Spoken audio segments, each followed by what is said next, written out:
Eu creio que um dos temas que mais geram dúvidas, que eu recebo todos os dias, é sobre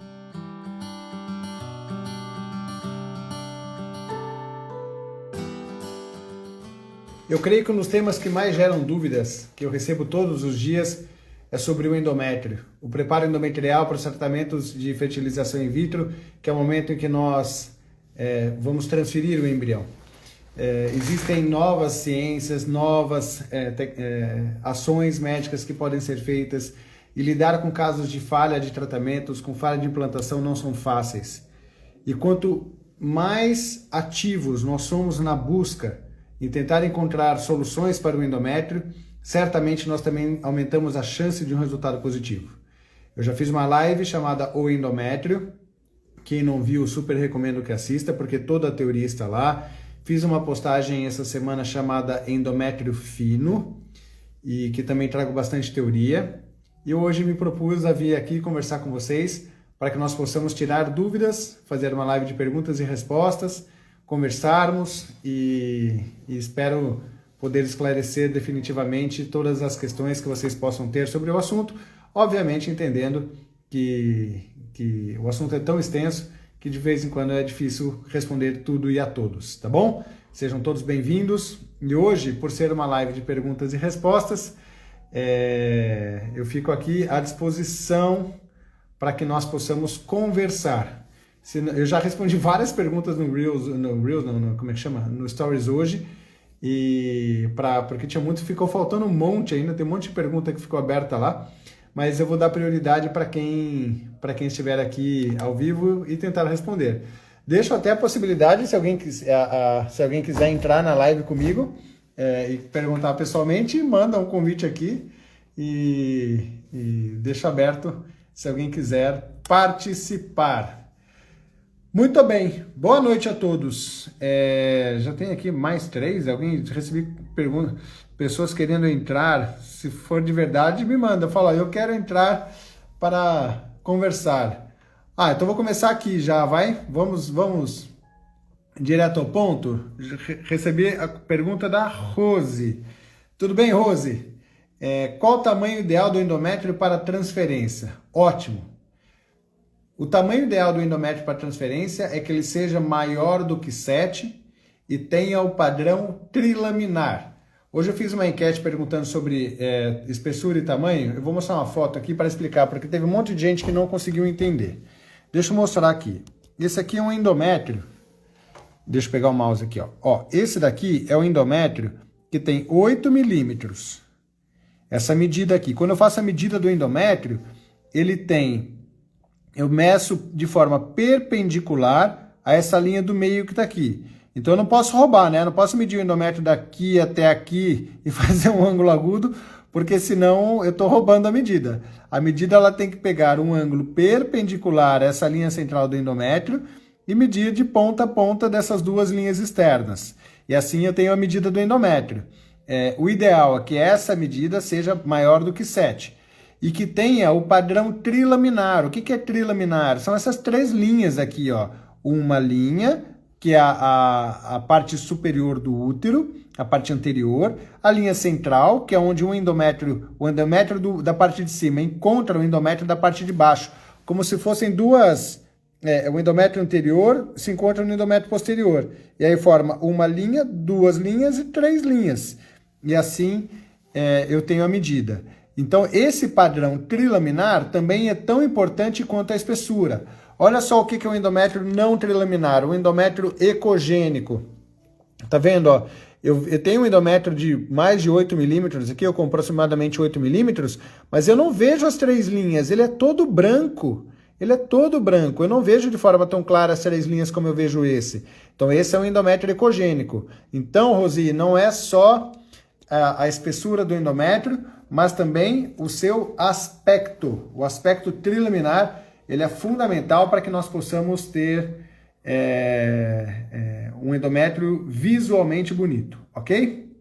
Espero ter respondido. Se não respondi, pode mandar pergunta de novo.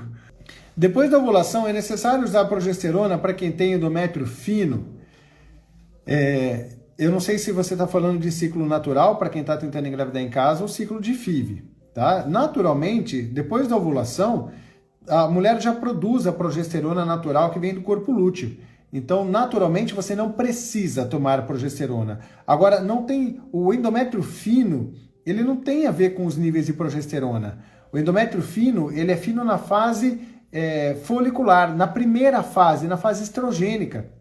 Então, quando eu tenho o endométrio, primeiro ele precisa crescer e depois afinar mesmo na fase com progesterona. Lá na live do endométrio eu explico bastante isso. Então, dá uma olhada lá. Então, assim, repor progesterona, quando eu tenho um corpo lúteo, nem sempre eu preciso. Eu preciso tentar manter níveis de progesterona maiores do que 10, 12 ou 14. Quando eu tenho níveis de progesterona abaixo disso, eu penso em repor. Fora isso, não importa se eu tenho endométrio fino ou não, para poder decidir se eu vou repor ou não progesterona, certo? Já estou vendo outras perguntas aqui. 2 transferências que não deram certo. Puxa, lamento. Fiz esteroscopia semana passada. O que podemos esperar? Assim, quando eu indico uma esteroscopia, no caso de falha de implantação, eu vou olhar lá dentro para ver se eu tenho uma sinéquia. Sinéquia é quando o endométrio tem uma cicatriz lá dentro. Se eu tenho um pólipo, se eu tenho um mioma, o aspecto do endométrio, e faço uma biópsia desse endométrio para ver se eu tenho. Então não é só aquilo que eu enxerguei, para isso serve a esteroscopia. Eu vou com uma câmera lá dentro para ver se tem alguma coisa. Então eu tenho aquilo que eu enxergo e eu retiro um fragmento do endométrio.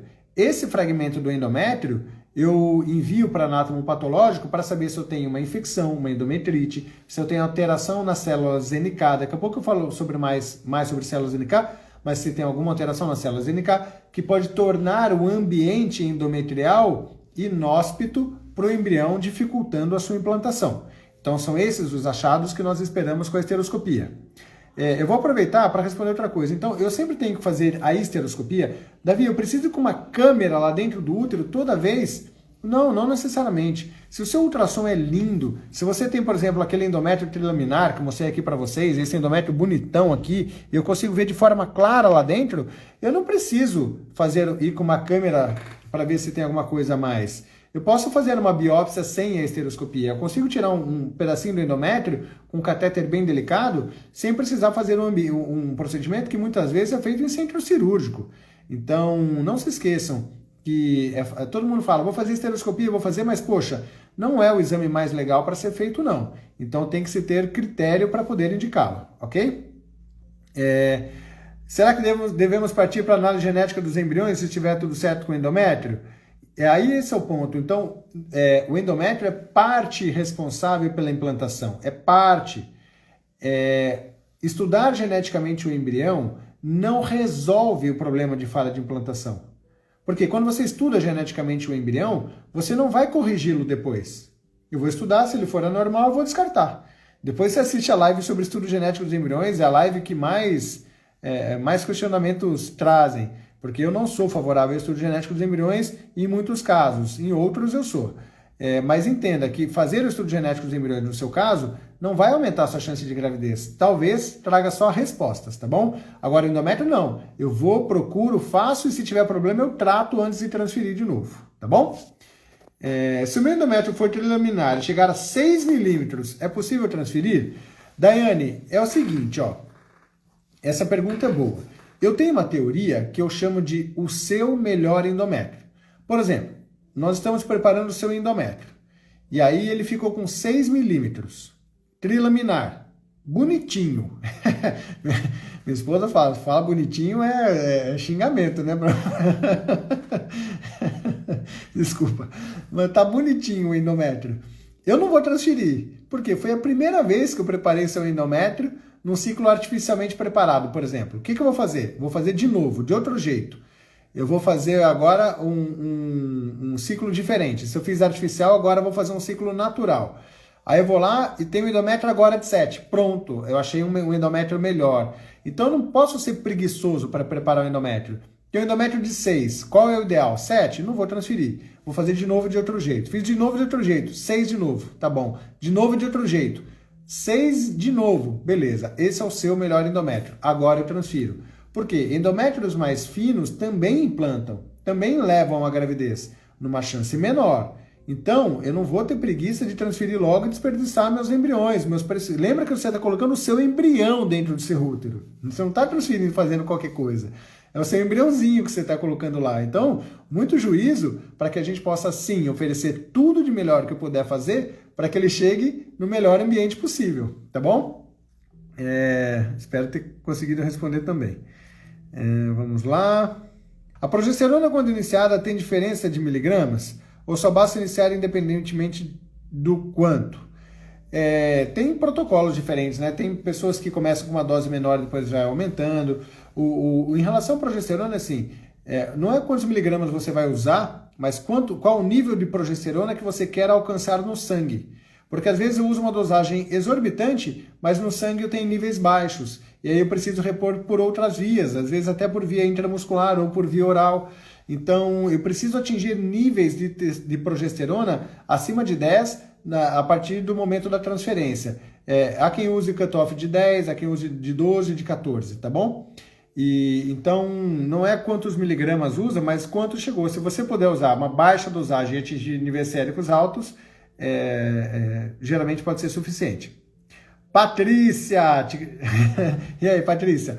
Doutor, se o endométrio não ficar acima de 7 milímetros, o que pode ser feito para engrossá-lo? Aí eu estou falando daqueles casos de endométrios finos. São casos difíceis. Deixa eu mostrar um endométrio fino para vocês aqui. Então, por exemplo, aqui é um endométrio basal. Isso aqui não é endométrio fino, isso aqui é um basal. Quer ver? Deixa eu achar um endométrio. Olha esse endométrio aqui. Esse aqui é de uma paciente minha. Olha só, esse aqui é aquele endométrio bonitão. Esse aqui é um endométrio fino, tá? Essa paciente aqui tá grávida, viu? Então, mas era um endométrio fino, 4 milímetros, 5 milímetros, e eu brinco, mas brinco de verdade, porque essa paciente aqui, essas duas fotos são minhas, essa paciente aqui não engravidou e essa daqui engravidou. Puxa, Davi, é isso mesmo. Então, endométrio fino não é sinônimo que você não vai engravidar. Endométrio lindo, maior que 7 trilaminar, também não é sinônimo que você vai engravidar. Óbvio que a chance é maior, a chance é menor, mas não se esqueça que você tem que dar uma chance. Bom, voltando, Patrícia, estou te enrolando, né? Vamos lá, endométrio fino. Quais as possíveis causas de endométrio fino? Eu posso ter uma causa vascular. A vascularização do endométrio não está tão legal. Então, para isso, eu posso usar agentes que possam melhorar a vascularização. Aí tem publicações usando AS, tem publicações usando Viagra para a mulher, não é para o marido. Então, usando Viagra, para tentar melhorar a acupuntura, para tentar melhorar a vascularização do endométrio. Eu acredito muito na acupuntura, eu já duvidei bastante. Foi através do endométrio que eu aprendi que a acupuntura ajuda. Eu paguei minha língua, veio aqui uma super acupunturista, Daniela, ela veio me provocar na época que ela começou a trabalhar, falou, eu trabalho, eu duvido, eu trabalho, eu duvido. Eu falei, eu trabalho com endométrio. Eu falei, então beleza, eu vou te mandar alguns casos de endométrio terríveis, que eu já fiz de tudo. Ela me devolveu um endométrio lindo. Então, assim, a acupuntura, então, para causas vasculares, o uso do AS, o uso do Viagra e acupuntura. Existem causas em que eu tenho uma lesão do endométrio, eu tenho uma lesão da camada basal do endométrio, que é aquela camada que tem que proliferar para o endométrio crescer. E aí entram tratamentos alternativos, como o uso do granuloquine.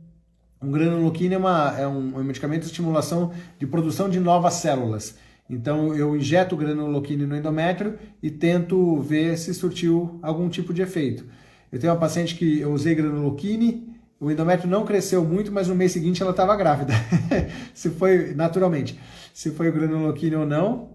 Então cuidado também, porque às vezes eu não espero só chegar o endométrio crescendo. Eu quero ver o endométrio engravidando, né? Então, esse é um ponto importante. Então, o uso de granuloquine e o uso de PRP, que você tira as plaquetas da mulher, centrifuga, prepara, o método de preparo super delicado, e você sabe muito bem disso, né, Patrícia? Para que a gente possa transfundir plasma rico em plaqueta no endométrio para ver se funciona de alguma maneira. E aí pesquisas com células tronco, geralmente fora do país, estão começando a estudar os casos mais difíceis, tá bom? Mas endométrio fino é uma dificuldade muito grande. Sem contar que é importante você ir com uma câmera lá dentro para ver se tem um problema, né? Primeiro eu vou fazer a esteroscopia para ver se tem uma sinéquia, se tem alguma coisa a mais. Doutor, Rose, vou iniciar meu preparo para FIV. Meus embriões estão congelados. Preciso dicas para endométrio. Estou aqui exatamente para isso hoje. Doutor, fala um pouquinho da biópsia do endométrio? Falo sim, Ana Paula. Ana Paula e Fábio Júnior. Ó, que chique. Biópsia do endométrio. Então, assim, quando eu faço uma biópsia do endométrio, eu quero saber se tem uma endometrite, eu quero saber se tem alteração nas células NK, eu quero saber se tem alguma forma... Então, peraí, deixa eu mudar minha resposta. Hoje em dia existem duas frentes de biópsia do endométrio. Tem a biópsia endometrial, que vai para análise imunológica e histológica, e biópsias endometriais que vão para análise genética, que é o ERA, o EMA e o ALICE, que é o que o pessoal chama de trio. Quando nós fazemos... Então, eu vou falar das duas, tá bom? A biópsia que vai para a histologia imunohistoquímica. Eu quero avaliar a endometrite. Eu quero avaliar a presença de plasmócitos, CD138, avaliar a presença de células NK no endométrio. Gente, um monte de gente fala sobre células NK, tem que ser lá no endométrio, não adianta células NK do sangue, tá bom? E aí eu vou avaliar se eu tenho uma infecção ou se eu tenho uma alteração imunológica. Se eu tiver, eu trato. Depois eu falo de tratamento. A Engenomics tem alguns produtos de estudos endometriais. O ERA, que vai calcular a janela de implantação. A proposta deles é que ele te dá o momento exato do tempo de progesterona que você precisa usar para aquele endométrio ser receptivo. Algumas mulheres têm a janela de implantação deslocada. Teoricamente, 120 horas é o tempo de progesterona para o embrião chegar lá no útero. Algumas mulheres precisam de 144 horas. Outras mulheres precisam de um tempo menor, 110 horas. E aí eu ajusto o tempo de progesterona para poder transferir o embrião. Já acreditei mais no ERA. Fazia bastante, até 2017, 2018 eu fiz bastante. Depois saíram novas publicações fazendo fortes críticas e eu avaliei os meus próprios resultados com e sem ERA. Então eu não sou um fã do ERA, eu indico para algumas pacientes, eu estudo janela de implantação, nesses casos em que realmente está muito difícil achar uma causa. Fora isso, eu acredito mais na outra linha. E o EMA e o ALICE, que avaliam a presença de alterações na flora endometrial, nas bactérias do endométrio e endometrites, entre aspas, fazendo a pesquisa direta por genética dessas bactérias. E aí faz um tratamento direcionado. Ainda faltam mais evidências, na minha opinião, para que a gente possa indicá-los de rotina. São exames muito caros, em que eu guardo realmente quando não tem outros caminhos. Então eu, Davi, costumo indicar mais a biópsia com análise imunohistoquímica, para ver células NK, CD138 de plasmócitos e avaliação histológica do endométrio. Tá bom? A Cia entrou, a Cileide, madrinha da minha filha. Oi, Si, você já deve ter saído, né? Isso não é um assunto legal para você. Ciclo de 26 dias, pode ser motivo de desvio da janela de implantação? Não, são coisas diferentes, Mari. A janela de implantação, ela tem a ver com a segunda fase do ciclo. O ciclo de 26 dias diz o que para mim? Que você ovula no 12º, porque a segunda fase será de 14 dias, então não muda a janela de implantação, ok? Adenomiose e endometriose influenciam negativamente? Por quê? Daniela Valadas. Adenomiose pode interferir na implantação do embrião. O que é a adenomiose? É a endometriose do útero. Deixa eu ver se eu tenho imagem de adenomiose aqui. Deixa eu ver aqui, peraí. Tem. Deixa eu virar aqui. Ó, aqui é um útero com adenomiose. Aqui tem um útero normal e aqui é um útero onde tem a endometriose aqui infiltrada na musculatura uterina. Então, essa adenomiose, às vezes, também está aqui no endométrio, tá vendo? Nessa, o que nós chamamos de zona juncional, do útero, do músculo uterino com o endométrio. E essa endometriose aqui, sim, pode interferir na implantação, não quer dizer que vai interferir. Então, a gente tem que tomar cuidado. E aí existem protocolos onde eu faço bloqueios hormonais, enxugo essa adenomiose e depois preparo o endométrio para transferir o embrião. Nossa, então toda adenomiose tem que fazer isso? Não, isso é um protocolo chato pra caramba, porque eu preciso te deixar 3 meses, 2 meses menopausada para depois transferir seu embrião. Em alguns casos, sim, vai ser muito importante, mas eu tenho vários casos de adenomiose em que eu não fiz isso e a gravidez está evoluindo super bem, tá bom? Vamos lá. Ó, tem um perfil que entrou aqui, que eu tô vendo, chama Livros, Ovo-Recepção, Epigenética.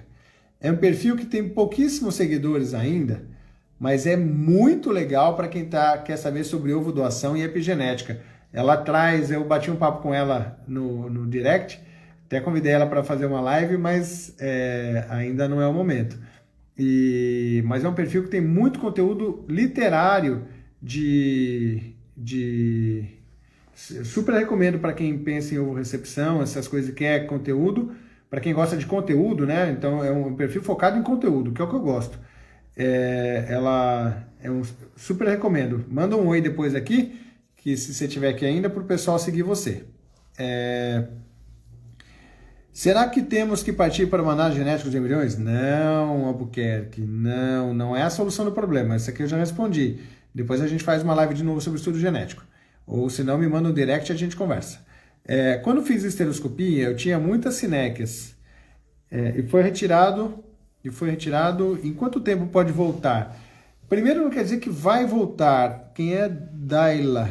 Não quer dizer que vai voltar. Geralmente, quando a gente faz uma esteroscopia e retira sinéquias, vale a pena fazer o que a gente chama de second look, que é olhar de novo dentro do útero para ver se ainda continuam as sinéquias ou se está totalmente tratado.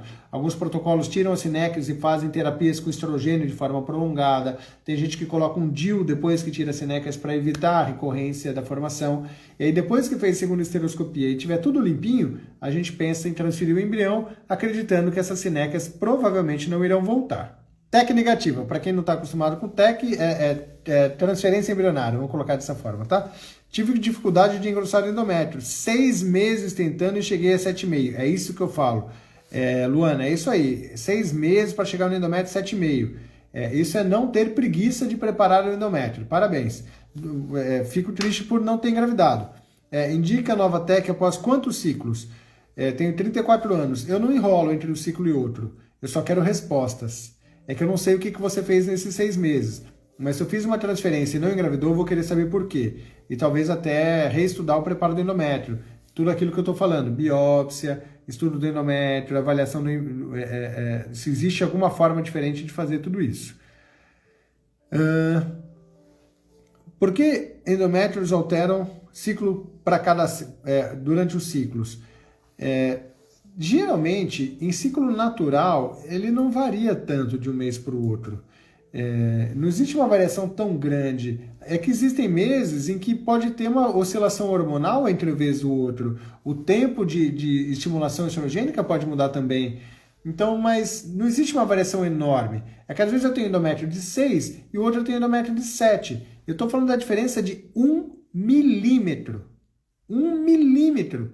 Então é o detalhe. Não estou falando de uma diferença tão grande assim. Então eu não acho que esse seja o grande ponto. É buscar como eu vou buscar o melhor endométrio. Andréa. Oi, Andréa. O uso de progesterona via vaginal é melhor? Tem algumas publicações que falam que sim, porque você tem uma ação muito mais próxima do endométrio, que às vezes se dosa no sangue, mas lá no endométrio os níveis séricos são maiores. Então, sim, o uso de progesterona é melhor. Há quem use bastante nos Estados Unidos progesterona oleosa intramuscular. Dói pra caramba, mas costuma atingir níveis muito bons. A idade interfere na espessura do endométrio? Não necessariamente, Luana. A idade interfere mais com a qualidade dos óvulos. O meu fica lindão, mas não está dando certo. Eu quero que nós temos que achar um caminho para você. Dani Laguna mais Dr. Davi igual a sucesso. Ah, Bruna! Legal a tua mensagem, viu? A Dani é demais. A Dani é top demais. É verdade que você vai cuidar do meu endométrio, pro meu único euploide. Ah, Ana, eu vi que você mandou mensagem, hein? Eu te espero aqui. Vai ser legal. Vai ser um prazer pessoal fazer isso com você. Juliana da acupuntura tá sempre aí também, né, Ju? A Juliana faz acupuntura lá em Campinas. Ela tá com o perfil dela aqui. Aí vocês mandam mensagem para ela aqui também. Quanto de células NK do endométrio é considerado alto? Eu considero normal até 5% das células estromais. Acima disso eu já começo a pensar em alteração. Acima de 10% eu não tenho dúvidas, tá bom? Entre 5 e 10 eu peso a balança do que eu vou fazer. Existe o valor mínimo de células NK no endométrio? Eu acabei de responder, 5%. Ah, é legal que você colocou isso daqui, FIV e as outras coisas. Tem alguns casos em que as células NK estão baixas, bem baixas. E aí existem estratégias para células NK baixas, como por exemplo a injúria endometrial. Você faz a própria biópsia já é uma forma de injúria. Então, para protocolos injetando HCG dentro do endométrio para estimular a produção de células NK. Então, eu tenho que ter mais ou menos 5%. Abaixo disso também pode ser um problema. Endométrio tem alguma relação com aborto de repetição? Pode ter sim. Caso de endometrite, por exemplo, pode levar a abortamento de repetição. Então, pode ter sinéquias uterinas, miomas submucosos podem ter sim. O endométrio de 5,6 na fase lútea. Não se mede endométrio na fase lútea. O endométrio ele cresce na fase folicular, a mulher ovula e depois vai na fase lútea. Thaís, você quer explicar isso? Thaís é expert em endométrio. Vou mostrar a Thaís. Não, se ela aparecer aqui, Mas não se mede endométrio na fase lútea. Por quê? Ele cresce, ovula e afina. Então, se o endométrio está 5,6 na fase lútea, possivelmente ele poderia ser próximo de 7 na fase folicular, tá bom? Então a gente não avalia endométrio fino na fase lútea. Após o endométrio passar de 7 milímetros com perfil triliminar, o que esperar para transferir? Janine, essa pergunta me dá o gancho para falar um ponto. Por exemplo, eu tenho 5 embriões, eu tenho que fazer biópsia em todo mundo, eu tenho que estudar células NK em todo mundo, eu preciso estudar endometrite em todo mundo? Claro que não. A maioria dos pacientes não tem alterações do endométrio. Então eu não preciso fazer isso em todo mundo. Agora, eu tenho um embrião, esqueci o nome que mandou aqui, a Ana. Eu tenho um embrião euploide, é o meu embrião, é a minha preciosidade. Eu vou transferir sem estudar esse endométrio? Não vou. Não sei se eu vou ter outro. Então, essa frase é do Dr. Bragueto, meu sócio lá de Campinas, um cara genial. Ele fala assim, tem casos de baixa reserva embrionária. Baixa reserva embrionária, ou seja, tem pouquíssimos embriões. Eu não posso dar margem para errar. Então, o que eu vou fazer? Estudar o máximo que eu posso e ir mais seguro. Agora, eu tenho endométrio de 7, trilaminar, sou jovem, tenho vários embriões, eu preciso fazer tudo isso? Não. Qual o próximo passo? Transferir o seu embrião. E é o que eu faço com muitas das minhas pacientes, tá bom? O que foi, Thaís? Thaís está aqui para me ajudar a ver as perguntas, não está me ajudando nada aqui, porque hoje eu estou indo muito bem. Geralmente eu sou péssimo para ver as perguntas e conversar, mas hoje eu estou conseguindo. Aborto espontâneo nas primeiras semanas de gravidez natural. É falha de implantação? Não. Falha de implantação é quando transfere o embrião e não engravida. Aí é abortamento recorrente. Tem uma live de abortamento recorrente que eu fiz. Bem legal, viu, Cláudia? Bem legal, super recomendo. Aborto espontâneo de FIV nas primeiras semanas é falha de implantação? Não. A Lu também, ó, mesma pergunta. E ao mesmo tempo, hein? Transmissão de pensamento elas tiveram. Transferência 1 mês e meio após infecção por Covid. Pode prejudicar a receptividade do endométrio? Não. Pode ficar tranquilo, 1 mês e meio depois. Andréa, obrigado, doutor. De nada, Andréa. Um endométrio de 5,6 na fase lútea. Não se mede endométrio na fase lútea.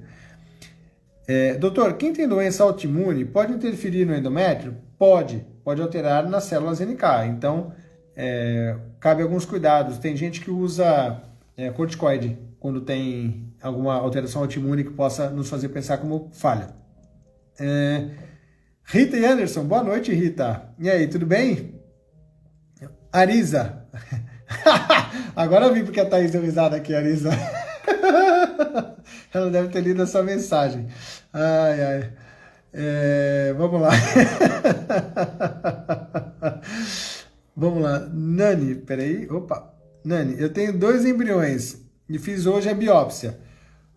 Vou iniciar o Zoladex. Opa, cadê? Vou iniciar o Zoladex. Estamos cobrindo todas as bases. Perfeito. E Luana, ótima live, doutor, esclarecedora. Obrigado, Luana. Camila, obrigada. Ótima semana. Não, ótima live, ótima semana, ótima live. Obrigado. Gratidão, doutor, cumprimentos de Portugal. Ah, Mari, que bom que você está vendo. Você mandou mensagem para mim hoje, não foi?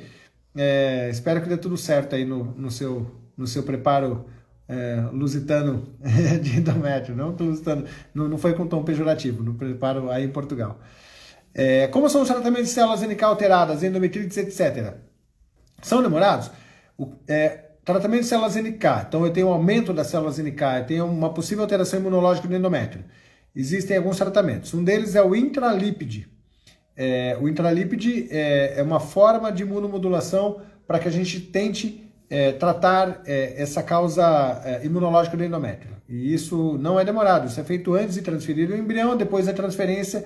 Então, existem alguns protocolos com isso. Há quem prescreva corticoide também, nos casos de alteração de células NK. Então, não tem problema. Agora, quando eu tenho uma endometrite, é uma infecção, eu trato com antibiótico. E aí eu tenho esse cuidado para fazer antes de transferir, certo? Então não é tão demorado, não. Você vai dedicar 1 mês de tratamento mais ou menos. Mari, quando fazer o ERA? Uma falha de embrião euploide já indica fazer? Mari, eu não sou fã do ERA. É uma forma de você estudar. Então, uma falha é possível. As pessoas falam de, não engravidei porque transferi um embrião euploide, como se isso fosse a segurança que o seu embrião é perfeito. E não é assim. Assiste a live de estudo genético dos embriões e você vai entender o que eu estou falando. Então, eu já acreditei que o embrião euploide era a segurança de que o embrião era perfeito. Agora, tem que estudar o endométrio? Com certeza. Só era? Não. Tem que estudar endometrite, tem que estudar o aspecto, tem que ver o tipo de ciclo e buscar alternativas, tá bom? Células NK no sangue. Não tem, na minha opinião e na opinião de muita literatura aí, não tem benefício nenhum, tá? Eu só estudo células NK do endométrio, certo? Tenho que maratonar essas lives de FIV para entender melhor tudo isso. Bela, você está convidada aí, tem um monte de live que nós fizemos e busque de acordo com o caso, assim, veja direitinho aquela que se enquadra para você. Tem aqui algumas pessoas convidando, querendo participar, entrar na live. Se for verdade, convite eu aceito. Ana Kelly mandou aqui para participar. Mara também, se for assim, deixa eu entrar. Tá bom, por mim, perfeito. Quais são os principais exames para endométrio perfeito? Ana, então assim, endométrio perfeito é aquele que engravida, certo? E aí esse é o problema. Davi, eu quero o meu endométrio perfeito. A gente, pelo jeito, vai conversar sobre isso pessoalmente. Mas assim, endométrio perfeito é aquele que engravida. Você viu a foto que eu mostrei? O endométrio lindo, maravilhoso, que não engravidou, e o endométrio que estava feio e engravidou. Então, existe aquilo, eu preciso achar variáveis patológicas do endométrio.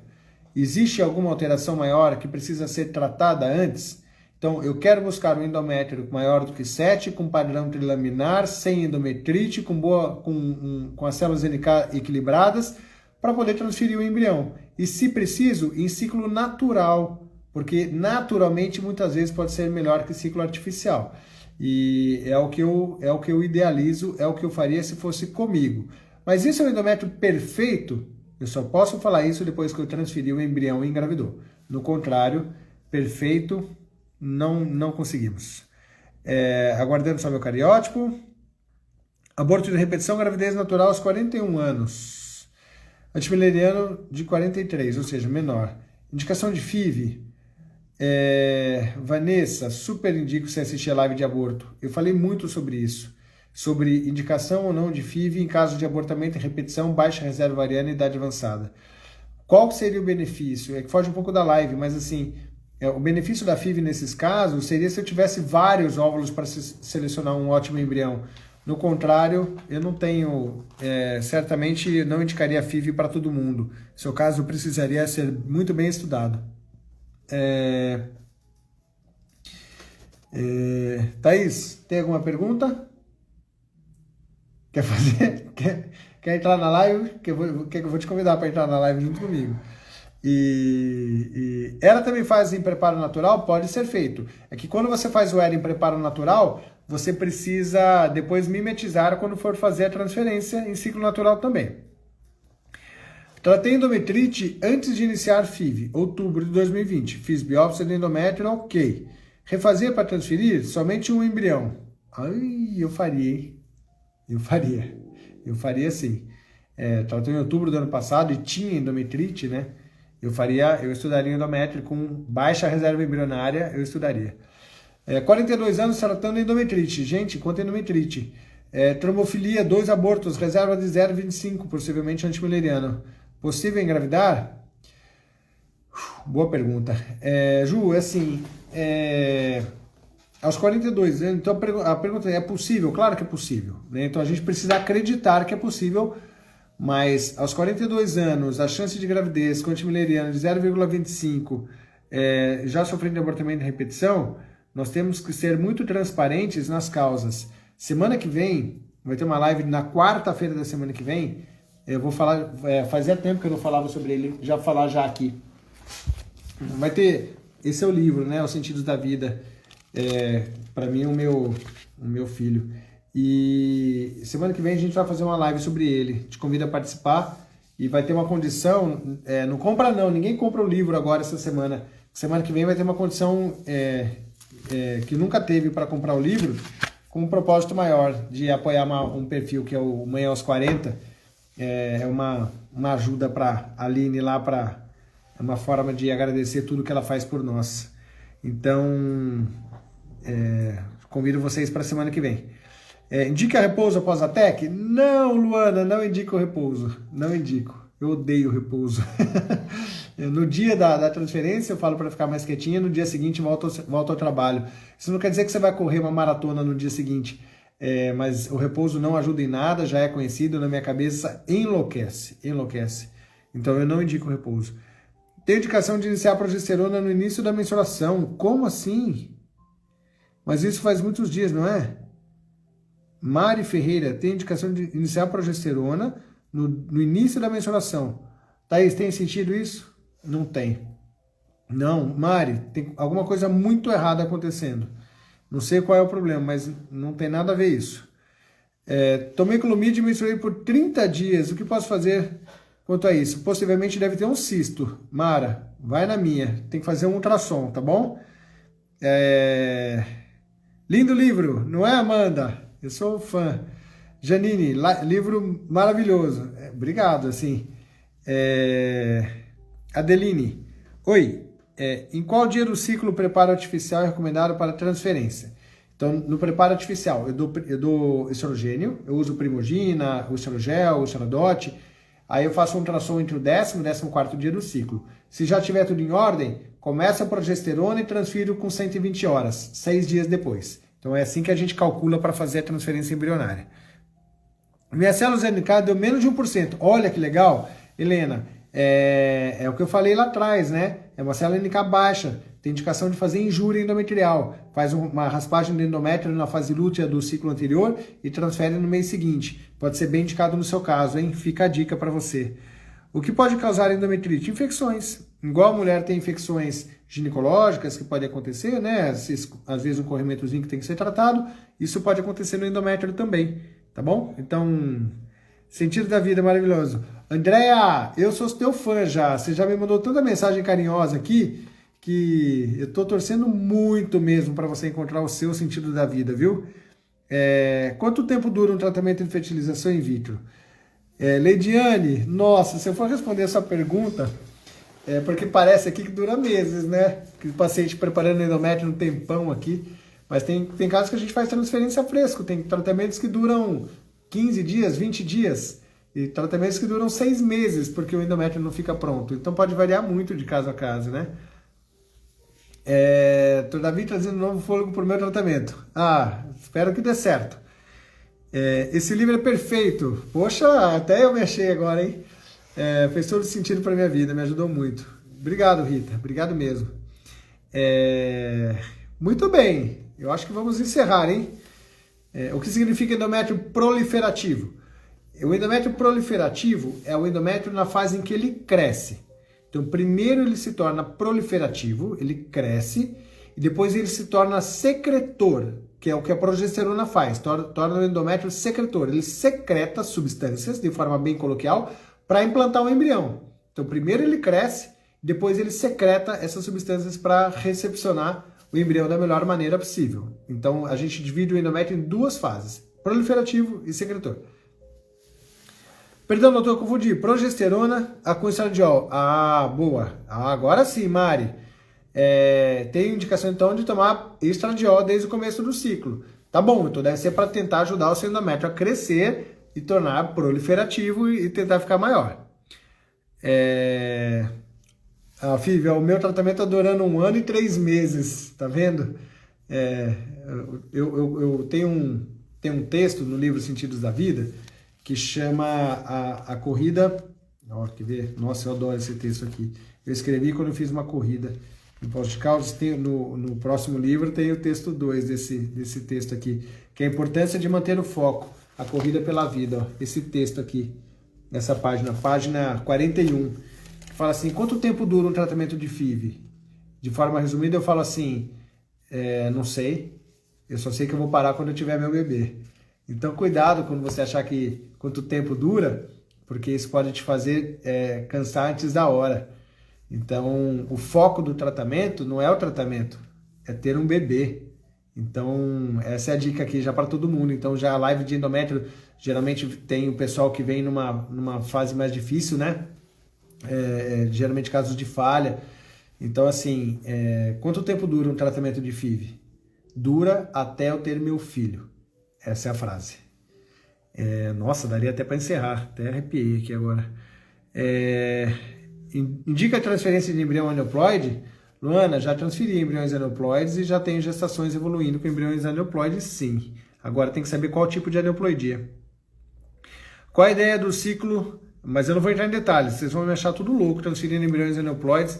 E, na verdade, todo mundo transfere embriões aneuploides. As pessoas não entendem isso. Eu falo assim, as pessoas falam assim, que loucura transferir um embrião geneticamente alterado. Eu falo, gente, vocês fazem estudo genético em todo mundo? Não, então vocês transferem um monte de embriões aneuploides e não estão nem sabendo. Pensa nisso, é o jeito mais fácil de você entender que todo mundo transfere embriões aneuploides. Qual é o ideal do ciclo para fazer o exame de células NK do endométrio? Boa pergunta, ótima pergunta, Helena. Eu não falei isso. Quando eu faço a biópsia do endométrio, eu não faço a biópsia em qualquer fase do endométrio. Eu preparo o endométrio como se eu fosse transferir o embrião, dou estrogênio, faço ultrassom, dou progesterona e no dia em que eu iria fazer a transferência, aí eu tiro um fragmento do endométrio, porque as células NK podem variar de acordo com a fase do ciclo. Então, se você estudou suas células NK numa fase aleatória do ciclo, de repente esse resultado pode não ser representativo. Todavia uma benção. A Andréia é suspeita, eu sou fã já da Andréia. Deus abençoe você, Andréia. Doutor, 12º dia do ciclo, se tiver 6.2, está normal? Depende. Quando eu estou avaliando o endométrio em ciclo natural, não é o dia do ciclo, mas o tamanho do folículo. Eu preciso medir o endométrio quando o folículo estiver entre 18 e 20 milímetros. Se eu tiver em ciclo artificial, dá até para você esperar um pouquinho mais. Porque, de repente, fazendo o 14º ou 16º, às vezes em 1, 2, 3 dias o endométrio muda de tamanho.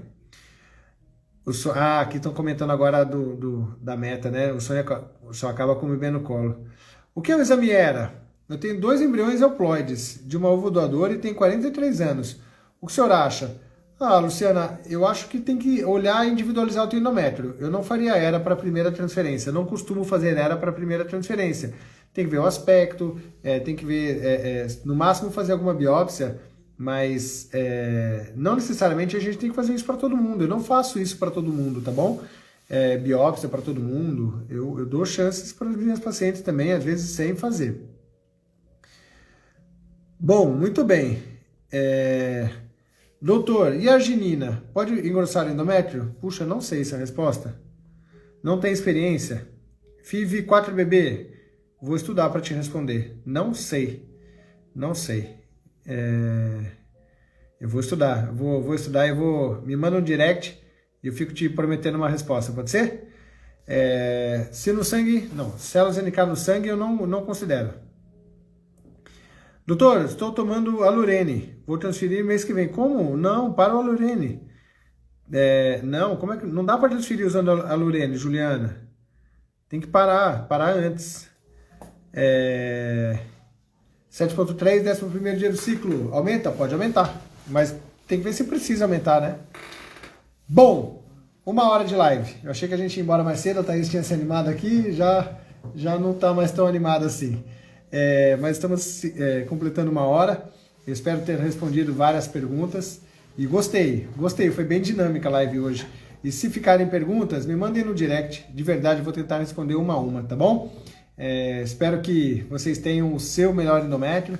E, na verdade, espero que vocês tenham o seu lindo bebezinho em casa, porque esse é o grande foco daquilo que nós estamos buscando, tá bom? Um grande abraço, boa noite a todo mundo. E, semana que vem vai ser a live com a Aline, do Manhã às 40. A gente vai fazer uma live do livro, ela vai fazer um clube do livro. O que é o clube do livro?